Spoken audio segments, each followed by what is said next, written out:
Now, what this table does, and what I like about this, is it looks at the pros and cons of different types of survey questionnaires.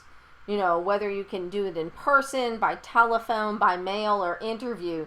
And, you know, I think there really needs to be a fifth column, which would include online administration.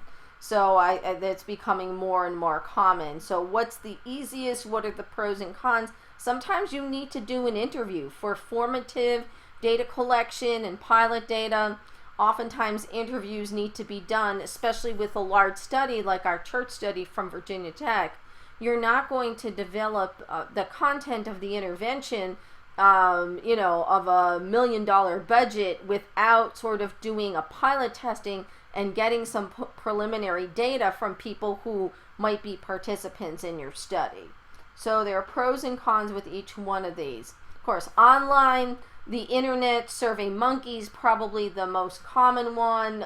We have a new software here at Winthrop called Qualtrics, and we're probably going to be doing a lot more with that. SurveyMonkey's great. You get 100 responses for free. So we did, from our neighborhood association, we did a brief survey out to people, and otherwise you can get a subscription service and you can get unlimited data, which is really great. I just did the online exercise science junior level recommendation forms online through SurveyMonkey. So you can develop a recommendation form.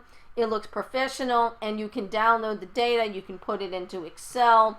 You can download it so that you can upload things into SPSS. You can make nice little reports from SurveyMonkey. So it really is quite a nice tool. Informed consent. Even if you're doing survey, you still have to do an IRB application and get informed consent. Now, most surveys are minimal risk. They're not asking sensitive questions. So especially if they are anonymous, and they can just be approved and they can be expedited or they can be exempt, but they still need to be submitted to the IRB. So making sure things are minimal risk and that consent is implied if people check the box that they're going to go on and participate. You know, little things do matter. You want to make your surveys look good. You know, run a pilot, have it go through, even if it's just through a group of friends. You know, have a cover letter, what goes, you know, with the survey. You don't want to just get a survey and not get any instructions or find out what the study is about. You know, when do you send the questionnaire? Maybe at the end of the semester, it's not such a great time to get survey questionnaires.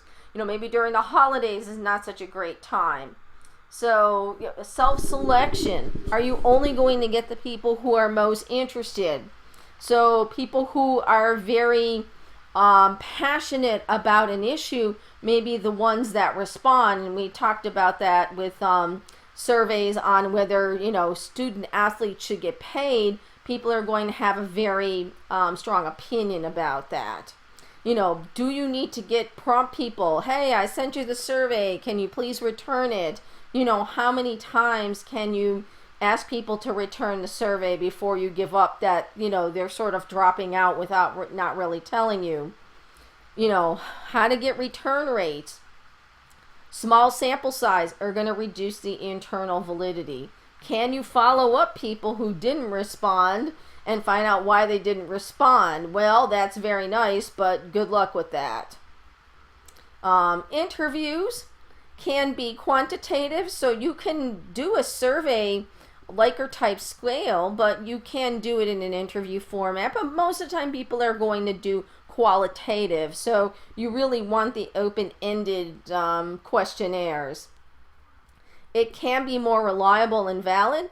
You can have response bias. People may not want to report some data if it's sensitive. I mean, even though we were asking about fruit and vegetable surveys in our interviews, I mean, are people, you know, going to be embarrassed that they maybe don't eat a lot of fruits and vegetables? You need to have people who are well trained to do interviews. So interviews can improve with their experience, so that can affect the data. So the early surveys might not be quite as well done and valid as the later surveys. And of course, interviews can cost a lot of money because you're paying someone who is, at least bachelor's level to do this, and it takes a lot of time. And you may also need to pay participants for their time.